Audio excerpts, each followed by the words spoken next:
You don't know how good you are until you actually get on a bike and get riding.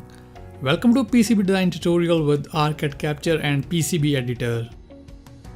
This course will teach you everything that you need to know about how to read and create your schematic, how to create and assign footprints, professional looking bill of materials, board stack-up, Gerber files and much more.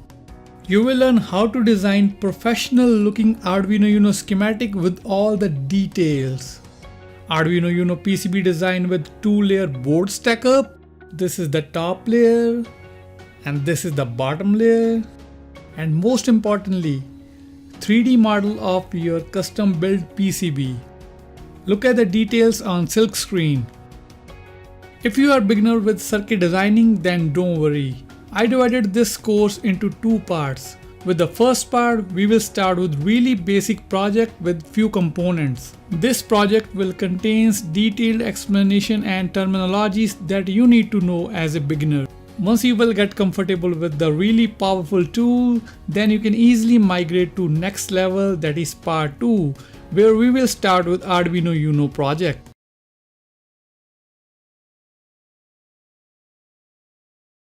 Hello and welcome to PCB design tutorial with OrCAD Capture and PCB editor. So from the previous video, we have successfully designed our first schematic in OrCAD Capture CIS.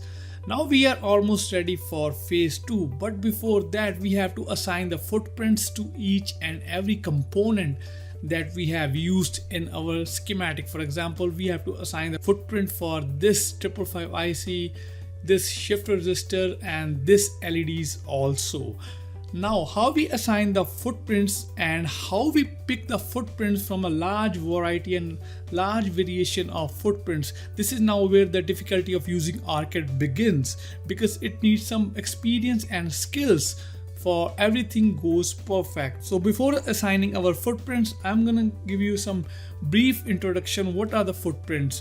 So footprint is a physical mapping of every device onto the printed circuit board. For example, we use the schematic symbol for this 555 timer, and this is the footprint for the 555 timer that will show on the printed circuit boards. And similarly, if I take some other example, let's say I just want to know the footprint for this electrolytic capacitor. So this is the schematic symbol for electrolytic capacitor, and this one is the footprint for electrolytic capacitor that goes on printed circuit boards.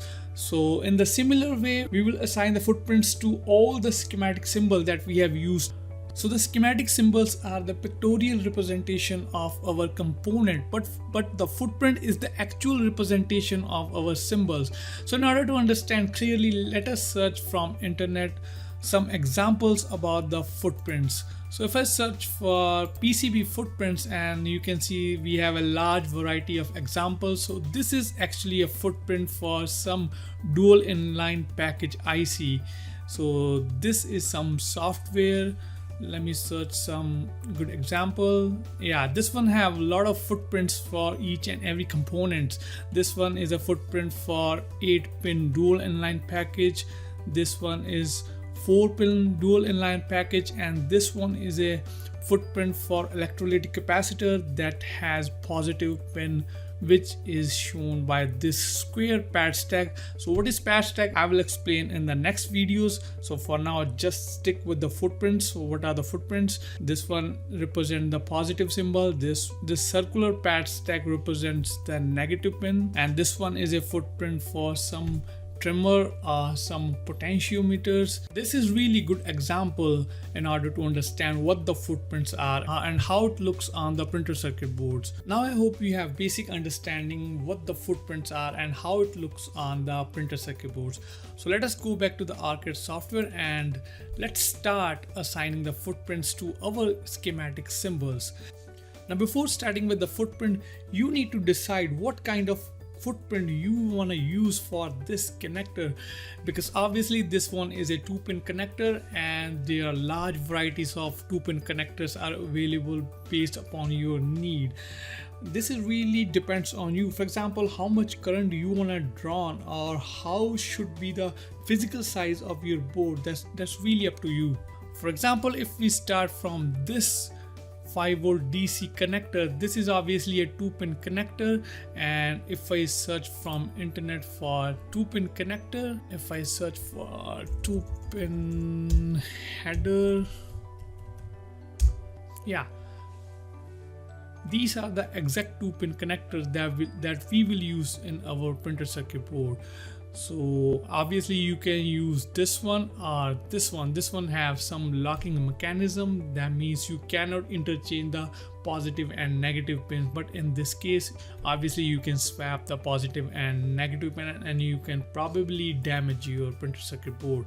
So if you are more curious and you want to avoid this interchangeable nature of the connector, you will obviously use this type of 2-pin connector. Now let's assign footprint to this 2-pin connector. So in order to assign footprint, just select the component, right click and go to edit properties. And if you scroll to the right, and you can see there's one tab here named as PCB footprint. So we have to fill the name of the footprint here. But how do you know the name of the PCB footprint? So luckily many EDA tools provide rich libraries for pre-made footprints of commonly used devices, similar to the OrCAD capture schematic symbol libraries. We also have a PCB footprint libraries, and we will use the footprint from that library and we will fill the name here for 2-pin connector. So in order to fill the name here, you need to navigate to the installation folder of your OrCAD capture where all the libraries are stored. And this is the installation folder of your libraries. So if I go from here, just go to the local C, your installation folder name as Cadence, then SPB 17.2, then go to share, then PCB and PCB_lib, and this folder called symbol is your footprint folder. For now time being, just look for .dra and .psm file and ignore all of these pad and some other files that are also present in this folder. .dra and .psm files are same, but one is compressed and other is uncompressed. For example, .dra is 55 KB for the same symbol and PSM file is 8 KB. So PSM file is compressed and .drf file is uncompressed, but both the symbols are same. So we have a bunch of symbols, actually the footprints here in this folder, and you can see there are more than 7,000 footprints are available that we will use here. But somehow we need to open these footprints so we can see how these footprints look like, and then we can use in our schematic. So in order to open these footprints, we have to prematurely open PCB editor in order to see these footprints. So in order to do that, just search here PCB editor. So this application is used to design the printed circuit board from the schematic. In order to launch this app, just double click it and this will launch your OrCAD PCB Design Professional tool. And I will discuss all the interface for this PCB Designer Professional later, but for now just click on the new in this Start Design menu and just give some arbitrary name here. Click OK. Then we will go with the mills. The sheet size is C and just check the default is center. This is your origin. Just press OK and then just go here to toggle the grids, and now we can see the grids. And you can obviously scroll your mouse wheel in order to zoom in and zoom out. So this is very intuitive and easy to use than OrCAD Capture CIS. Just scroll your mouse wheel in order to zoom in. Now we can see clearly the grids. And if you go to the setup grids here, and you can see the grid spacing is 100 mil. This is the pin to pin spacing of your IC, 100 mils or 2.54 millimeters. Now in order to see all those footprints, just go here. This is the place manual option, and then go to advanced setting and check this library icon. Then go to the placement list, select the package symbols here. Now these are the symbols which we have seen in this folder, and you can select any of the symbol. If you select, you can see the preview of the symbol, and you can also place this symbol on this canvas by just check the square box, and this will attach to your mouse cursor and you can place this on your canvas. Just click it once and this will disappear. This is totally different as compared to the OrCAD capture, where we have to release the command by just right click and end mode. So this is really different from the OrCAD capture CAS.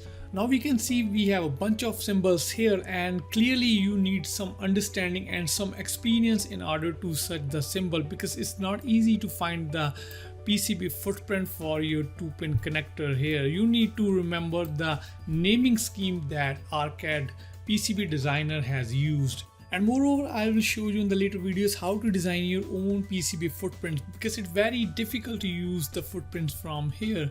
So if you know how to design your own footprints, then it's very easy to design and you can customize at your own need, and depending on what kind of component you are using and what's the physical dimensions. Because for the people who are beginner to this software, it is very difficult to understand what the naming scheme they use in these libraries.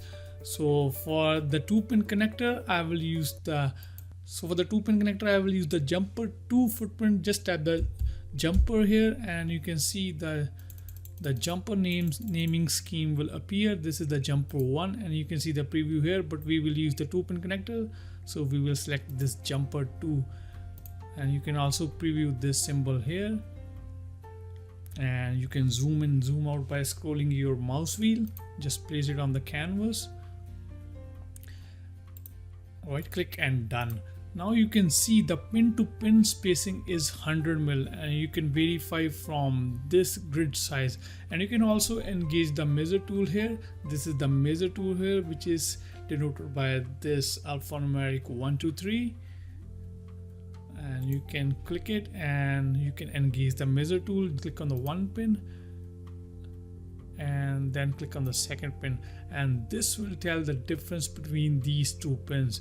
This distance is 100 mils, and for a similar way we can also engage this tool for this footprint. Just click on the 1st pin and then on the 2nd pin, and you can see the pin to pin difference is 1000 mils. This is pretty broad package for resistor or something else. Alright, now we know the name for the 2-pin connector, which is jumper 2, and we will fill the same jumper 2 in this OrCAD capture CAS here. Just type the jumper 2 here, jumper 2, and in order to save this, just go here, right click and save it, and after save we can close this. Now we have successfully assigned a footprint to this 2-pin connector, and the same way we will assign the footprints to all of these components. Now let us start with this 555 timer. So in order to assign a footprint to this 555 timer, just select the component, right click and go to edit properties, and in the same way scroll it to the right, and in this PCB footprint tab we will write the name of the footprint that we want to use. So in the same way we will search from this PCB designer professional tool. Just go to the place part dialog, and you can also filter out the footprints by typing the name here. For this schematic symbol and for this 555 IC, we know the footprint is dual inline package, so we will use the 8-pin dual inline package from this footprint library. Just type here star, then type DIP for dual inline package, then specify the pin spacing. We know the pin spacing is 100 mil, just type the 100, and then type the number of pins you require. So we want 8 pins, just type 8 here, and then press star, then press enter, and this will filter out all the 8-pin DIP packages that are available in this library. You can also resize this in order to see the names clearly. Now let us find what the difference between these packages by placing it on the canvas. Let's place the first symbol here, then 2nd one, then 3rd one, 4th one, 5th, and the 6th symbol. You can see the pin spacing is same across all these symbols, which is 100 mils, and you can verify from this grid size. But the difference is the physical dimensions of the package size.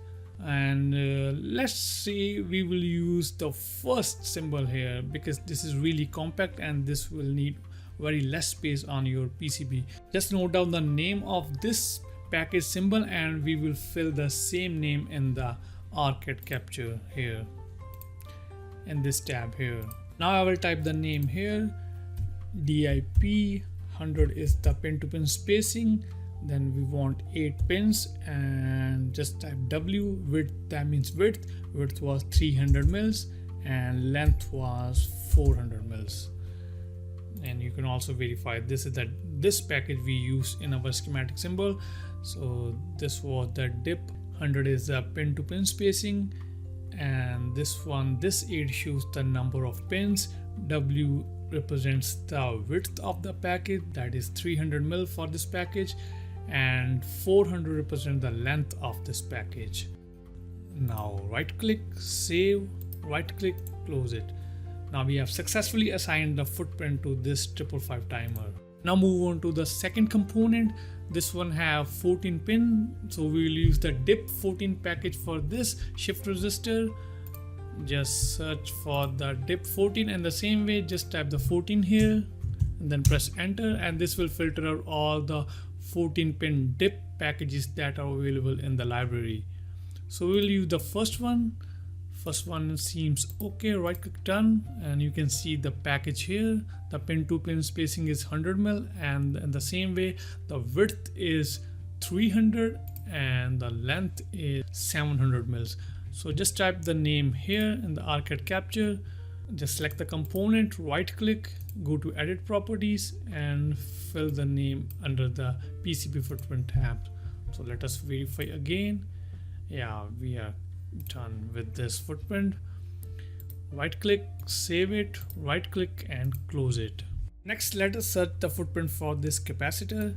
Select the capacitor, go to the edit properties, and in the same way we will fill the name here. Just go to the PCB editor and search for the capacitor symbol. If I remember correctly, then I think it starts from, yeah, it's here. It is CP/CYL. CP is a capacitor and CYL is a cylindrical. So we know that the electrolytic capacitor comes in the cylindrical package, so we will use cylindrical package in the capacitors. We have a different type of cylindrical package, so this one is smaller, probably this one is bigger than this. So this really depends upon your choice. If you are using the 5 volt 10 microfarad capacitor, then this will be smaller package. But if you are using 25 volt 10 microfarad capacitor, then it will comes in the bigger package. So according to your need, make sure you select the right type of capacitor in order to fit it properly on your printed circuit board. For our design, I'm selecting the first one because I think the 10 volt is enough for our circuit. So I'm selecting this first footprint, and you can copy the name for this footprint from here. Just go to the text option, from graphics to text option, and you can see the name here. Just select the name, right click and copy it and paste the name in your OrCAD capture here under PCB footprint tab. Select, and from your keyboard press Ctrl V, and this will paste the name of your footprint. Now right click, save it, right click, close it. So the next component is this ceramic capacitor. Just select the capacitor, right click and edit properties. And the same way we will fill the name here under the tab of PCB footprint. Go to the PCB editor, launch the place part manual. And for selecting the footprint for this ceramic capacitor, just select and type cap from your keyboard, and this will go to some capacitor footprints, and you can see some cap footprints are here. The cap 1000, that means the pin to pin spacing is 1000 mils. But for our design, let's choose this one, cap 300. I think this will be fine for our circuit. So in order to copy the name, just go to this text option and copy the name from here. Right click, copy and paste in your capture. Press Ctrl V from your keyboard and this will copy the name. Now right click, close it. We have successfully assigned the footprint to our capacitors. Just keep in mind, for this video I'm using all the through-hole components, but in the later video when we'll design the Arduino Uno circuit, then we will use all the SMD components, surface mount device components. Okay, now we are only left with the resistors, LEDs and transistors. So let's go for the resistor first. Select all the resistors at once in order to make your workflow easy. So I'm selecting all the resistors. So we have one more resistor on the down here. Select all the resistors and then hover your mouse on one component, right click and edit properties, and this will launch all the resistors tabs here, and we can fill the same footprint in these 4 tabs for this R1, R2, R3 and R4 resistors. Just go to the PCB editor, launch this place manual option, and in the same way select the component and type RES from your keyboard, and this will filter out all the resistor components. So for our design, I think 400 mil pin-to-pin spacing is enough. So this is RES 400 and this component will be fine for our circuit. So I'm choosing this one. Just go to this graphic to text option, select the name, right click, copy and paste the name here for all these 4 tabs. Now we assign all the footprints to R1, R2, R3 and R4. Then go to schematic, right click, save it, right click and close it. And in this way we assign the footprint to our resistors. And the next we will assign the footprints to all of our LEDs. Select all the LEDs, hold the control button from your keyboard and select all the LEDs. Now right click and go to edit properties. And this will launch all the LEDs here. You can see the part reference here, D1, D2, D3, D4, D5, D6 and D7, and we will choose the footprint for these LEDs from PCB editor. I think the capacitor footprint will be fine for LEDs because for both capacitor and LEDs the footprint will be same positive pin and the negative pin on the LED as compared to the capacitor. So just go to the cap cylindrical package here. So I'm scrolling down and we can select any of the component footprint here, because for this video I'm only demonstrating how to choose the component. I'm not using the actual footprints because in the later video we will design the actual footprints from the datasheet of the components. For reference, I'm choosing this LED here. I think this footprint will be fine, but the pin-to-pin spacing is not right. So we want pin-to-pin spacing is 100 mils, and yeah, this will be fine because the pin-to-pin spacing is 100 mil, and you can see from the grid. And in the same way we can copy the name from here. Just copy the name, right click, copy and paste all these names here. Control V. Now right click, save it, right click and close it. Now we are almost done with the footprints except one transistor. For this transistor or for this circuit I'm using the TO92 package, and you can see all the packages here, but I'm choosing this TO92 package. So let's search for the TO92 package here. Just filter all the TO92 package here, press star TO92, just type TO92 and press enter, and this will filter out all the TO92 packages, and this TO92 package we will use in our PCB design. Select the component and place it on the canvas, and you can verify from here. Select the component, right click, edit properties and type the name here as TO92. Now right click and close it. Okay, now we assign all the footprints to our schematic symbols, and we can verify by selecting all the components at once.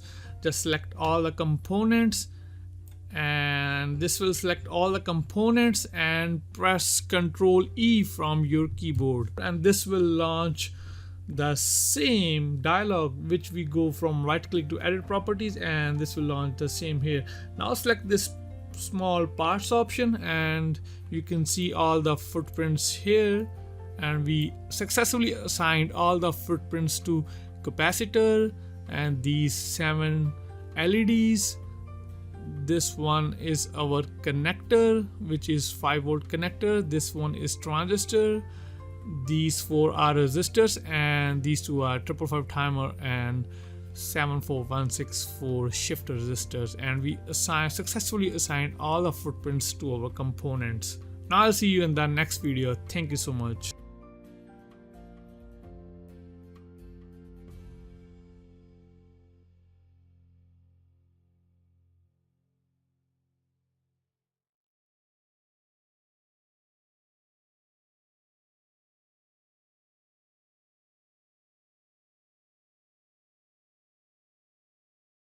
Hello and welcome. In this video we will learn about constraint manager. From previous video we have successfully loaded a board file in OrCAD PCB editor or PCB designer. Now we will learn about constraint manager. Before starting PCB designing, obviously from our schematic we need to set some rules or constraints. These rules can be electrical or physical or maybe something else depending upon your design.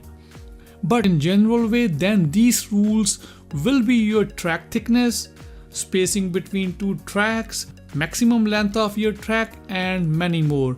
And all these rules we will set in the constraint manager. Now let us open the constraint manager, and you can access the constraint manager from here on the top toolbar. Just click it once and the constraint manager will be launched. And this is our constraint manager, and you can also go to the constraint manager from setup. Just go to setup, constraint, and here is the constraint manager. This is our constraint manager, and you can see we have different tabs here. We have electrical rules, we have physical, spacing, and so on. So let us talk about electrical rules first. For our design we will not set any electrical rules because electrical rules are mainly defined for high-speed routing or memory interface. So we're not gonna use any electrical constraint here because for our first design I wanna make it simple and easier to understand. So now let's move on the physical constraint here. Just click the physical constraint and go to the all layers. Now these rules are really important. So we can obviously see a line width here. This is your track width, and all these rules are already set as an default, and you can see that track width is already set to 5 mils. This is by default, you can see here. And when you expand this, then you can see we are using the top and bottom layer. For this design we will only use the 2-layer board. We will do the routing on the top layer and the bottom. First we place the component on the top layer, then we'll do the routing on both sides, top and bottom as well. We will not use any multi-layer board here. That's why you can see the top and bottom. And by the way, these top and bottom layers are by default. You do not have to set these top and bottom. These are by default. But if you want to add more layers, then you can add. But this video we will not add more layers here. This is really simple design. So we will do the routing on top and bottom. So let us minimize this tab. And you can set all these rules to top and bottom simultaneously, and obviously you can set the top and bottom individually, but I will set all these values simultaneously here. If I fill some value here, this value will be appended to our new track width. By default is 5 mil, but I'll go for the 15. So I type the 15 here. Now our track width is set to the 15 mils. Now in the maximum width, so I'll leave it as it is, because if we fill the 0 here, then we can use any maximum track width according to our design. So I'll leave it as it is. Next is our neck width. So what is the neck width? For example, if we are doing some routing and you can see the next path is very congested and you cannot route your signal with the standard 15 mil width, so you can obviously neck down your track width in order to fit in the very narrow region. So this minimum neck width should always be less than the minimum line width of your track. So I'll fill the minimum neck width as 8. I set it up the 8 mil here. And same as the maximum length, we will not do anything with the maximum. Now is a differential pair. In our schematic circuit we don't have any differential pair, so I'll leave it as it is. Now let us move on to the wires. If you double click this wire, this is our default wire that goes from top to bottom layer, and you can see the pictorial representation of wire here. This wire is going from top to bottom or from bottom to top. we have a top conductor layer, we have a bottom conductor layer, and in between we have a dielectric layer. This is our surface. This is the pictorial representation of our via, and by the way, this is a by default via and we will use the same one. Click OK. Now we will not change our via. Next is BB via stagger. This is also used for multi-layer board. BB stands for blind and buried vias. If we have more than 2 layers, then we have to specify these blind and buried vias. But for our design, we don't have any multi-layer, so we will only design on the top and bottom, so we will not do anything with this. Now if you expand this, then you can see then we successfully set the line width of 15 mils for both top and bottom layer as well, and you can see here. If you see here, we change the value from 5 to 15 and the default value is changed from 5 to 15. Now the 15 mils for the minimum line width and 8 mils for the minimum neck width is a default value for this PCB design. Now if you move to the next tab, then you can see we have all the nets that are associated with our project name as LED indicator are defined here. We have clear signal, we have ground and VCC, we have a net from LED 1 to LED 7 where we have connected all the LEDs, and we have some other nets. Now, so in this tab you can customize your track width according to your nets. For example, we know that the ground and VCC always carry a more current, so we need to provide a large width for our track. So I'll change the track width for ground and VCC to 30 from 15. Once you have done with this, then you can also change the minimum neck width for ground and VCC pin to 20 mils from 8 mils. And you can obviously notice from here, if we change any track width from the default value, then those values are highlighted. I accidentally changed this clear, so I put it back to the 15 mil here, and I changed the ground and VCC track width to 30 mils from 50 mils, and these values are highlighted that we have changed from the default value. So if I move to the next tab, we have uncoupled length. This is also associated with the differential pair, so I'll leave it as it is. Now vias are also by default, I'll leave it as it is. Now at this point we have successfully set the physical constraints. The only thing important here is the minimum line width and minimum neck width that we have set to the 15 mil and 8 mils, and rest of the things I'll leave it as default. Next we will set the constraint for spacing, and the same way we can see the spacing constraint here, and the by default this is also set to the 5 mil, but we will do some changes here. And this is also similar to the physical tab. You can see a top and bottom layer here, and we will do simultaneous changes to both top and bottom layer.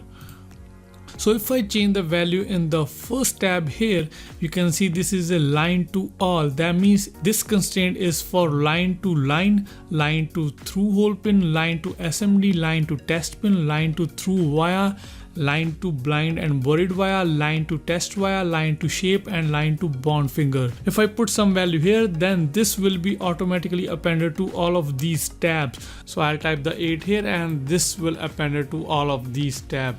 Just type 8 and press enter. The spacing between two copper feature is set to 8 mils, and similarly here I'll type the 8 here and press enter. Now scroll to the right and type 8 in all these tabs.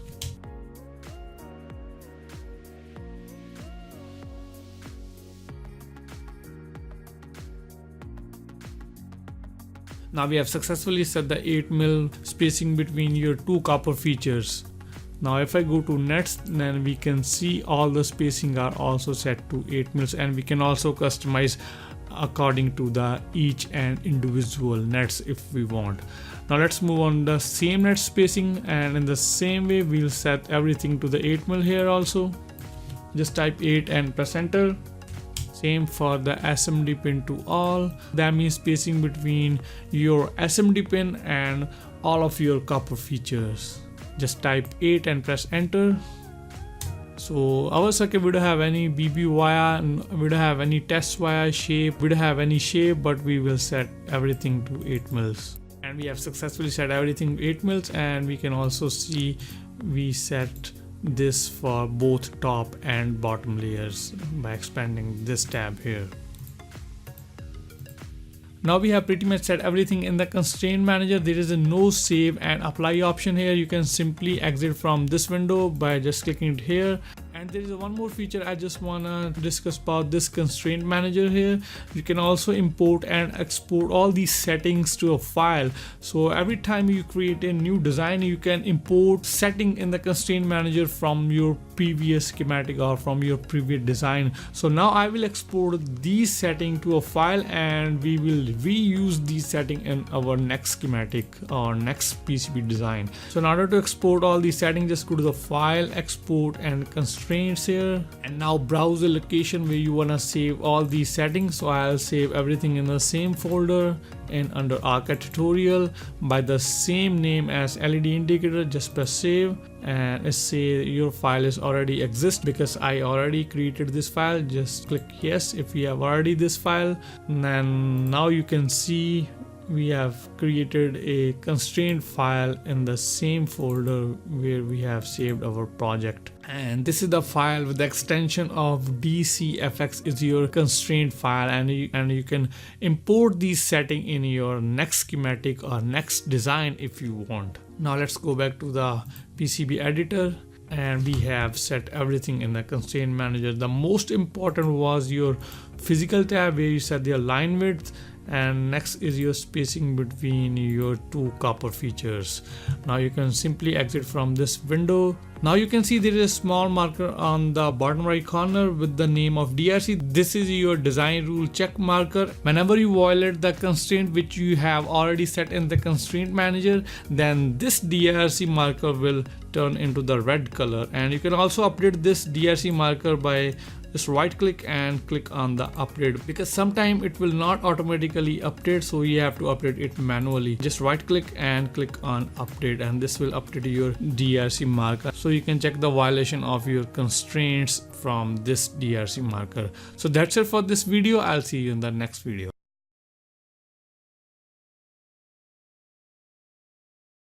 Hello and welcome. In this video we will start with pretty basic footprint. We will design the footprint for through-hole resistor. First step is to download the datasheet of the component that you are using in your design. So let us suppose I'm using a specific kind of resistor from some ABC company, and first I will download the datasheet for that component. For reference point of view, I already downloaded a datasheet for the through-hole resistor. This is the resistor from some Stackpole electronics company. If I scroll down to the bottom, here is the mechanical specification, and these are the dimensions that we will use to design our footprints. So there are a couple of variations in this footprint. So let us suppose I'm going to design the footprint for this first variation here. So I'll use these dimensions in order to design our footprint. So if I go to pad stack editor, first I need to select the units that I want to work with. So we have options mils, inches and millimeters. So in our data sheet, the given units are in inches and millimeters. So if you want to work with inches, then you can select the inches from here. But if you want to work with millimeter, then you can select the millimeter. But I like to work with the mils, so that's why I'll select this mils option. So in this data sheet, it is very easy to convert the inches to mils.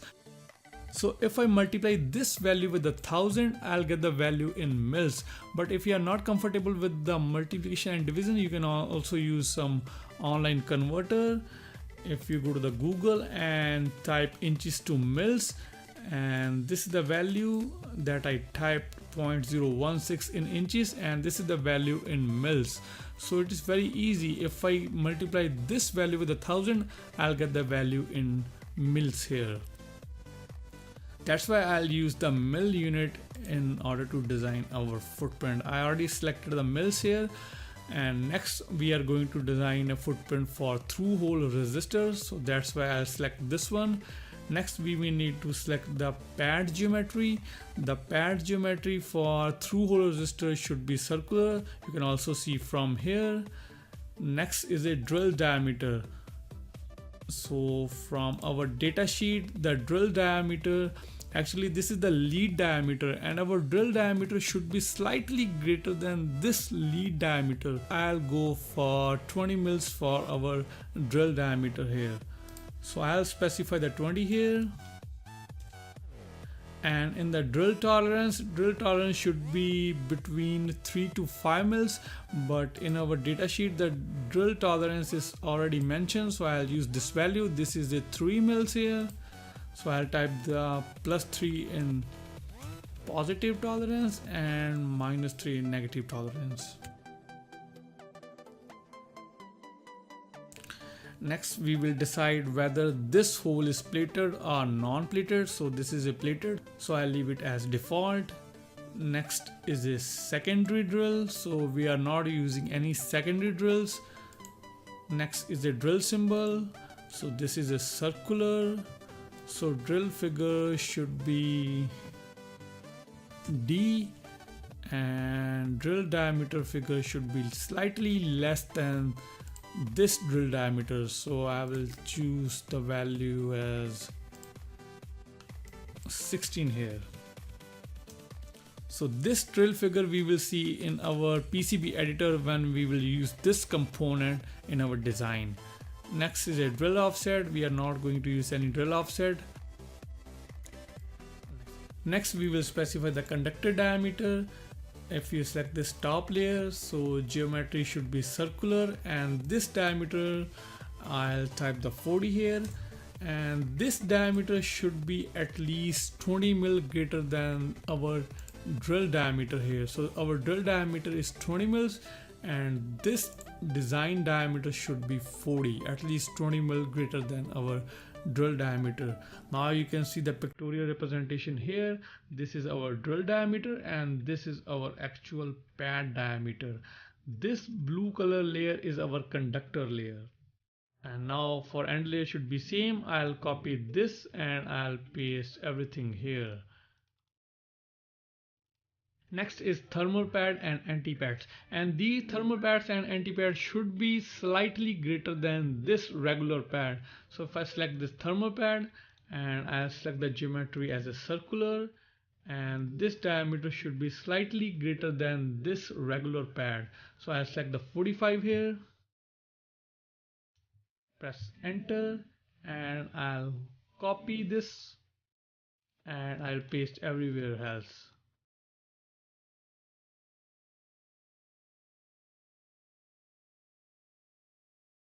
From here we can see the side view of our pads of resistor. So this is a drill and this is our conductor layer on the top and this is the conductor layer on the bottom. Next is a mask layer. So in the solder mask top we will select the circular geometry and this diameter should be 5 to 10 mil greater than this normal pad diameter. This is 40, so I'll select the 50 here. Now same for the solder mask bottom here. Now we successfully designed the pad for our through hole resistor. So first we select the through hole pin, then we selected the pad geometry, then we specify the drill diameter. This is derived from our data sheet, and then we specified the tolerance. Next is a drill symbol and this will show in the PCB editor. And in the design layer we specified the conductor as a 40 mil diameter and these are thermal and anti-pads, and next is a mask layer. Now the final step is to save our pad. Just go to the file, save as. So I'll save this pad in a different folder by the name of symbol. Select this folder and next I'll specify the name. So this is my resistor pad, so I'll type the resistor underscore. I'll specify the drill diameter. Drill diameter is 20 mil. Next I'll define the pad diameter. The pad diameter is 40 and I'll save this. Now to design our footprint we will go to the PCB editor. Now the next step is to include the symbol folder in our default library path. So I saved my pad in this symbol folder and I need to add this folder in our default library path in this PCB editor. So just go to the setup, user preferences, Go to path here, select this library folder. In this pad path, we will specify our folder here. Just go to new here, browse your folder. This is my symbol folder. Select this, OK, apply, and we are done.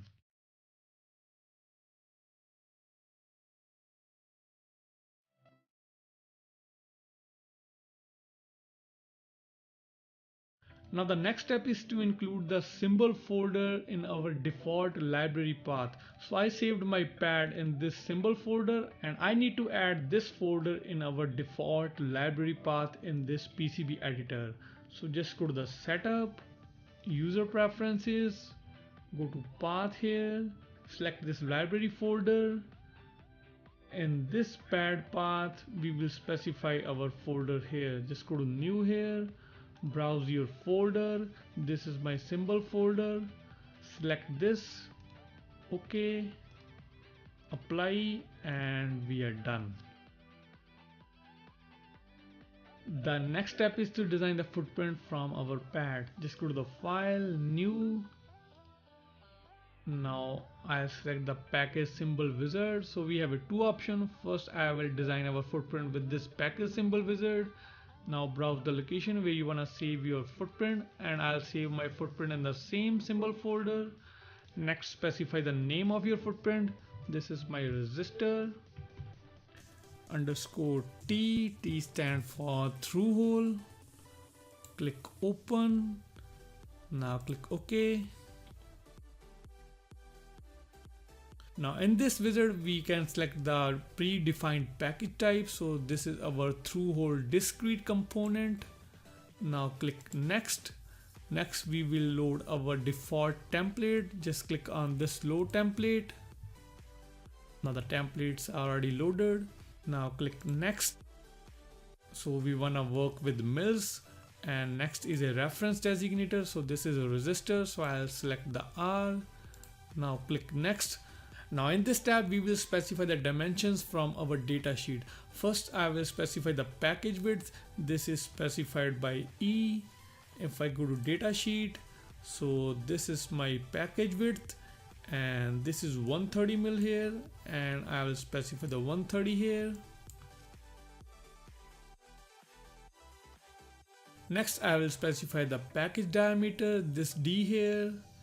If I go to data sheet, and our package diameter is specified by B, and this body diameter is 67 mil. I'll tap the 67 here. Next is terminal pin spacing. This is pin to pin spacing, and this pin to pin spacing should be higher than this package width.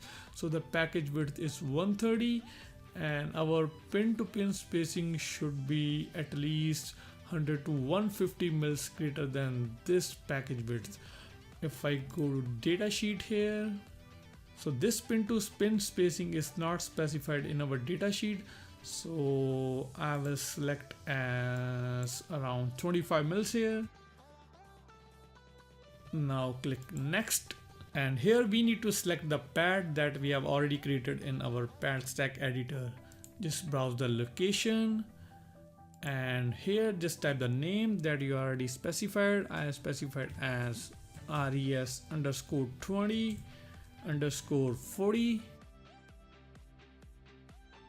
Press star and then press enter. So this is our pad. I'll select, then click on OK. Next. Now this is the footprint for our resistors. So if I talk about this pad is made up of 3 layers. This is our drill diameter, we specified as 20 mils. This is our pad diameter, the normal conductor pad diameter that we specified as a 40 mils. And this outer layer is our solder mask top that we specified as 50 mils.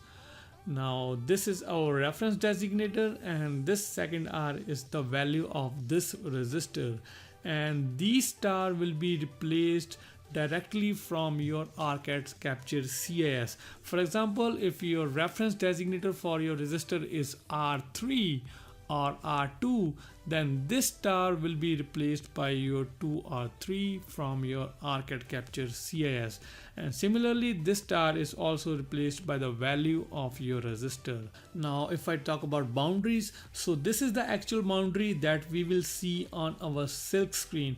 If I select this boundary, or if I hover my mouse on this boundary, right click, and if I go to show element, then we can see the class of this boundary is package geometry and subclass is assembly top.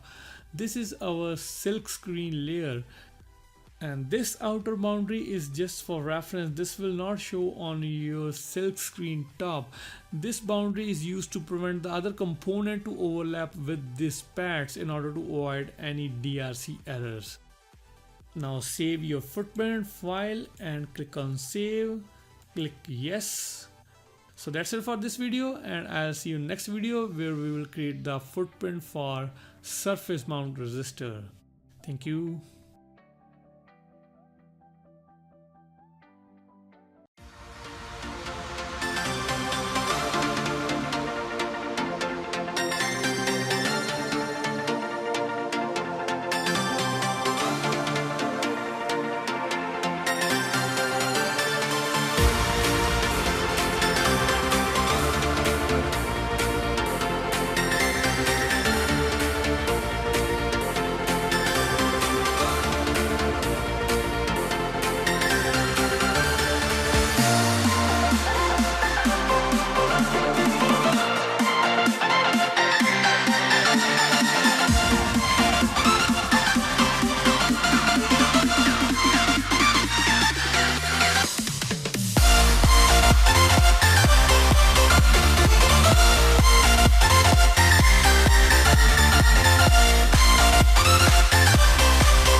delicious.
Delicious.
It's delicious.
It's delicious.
It's delicious.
It's delicious.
It's delicious.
delicious.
It's delicious.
delicious.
It's delicious.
delicious.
It's delicious.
It's delicious.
It's delicious.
It's delicious.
delicious.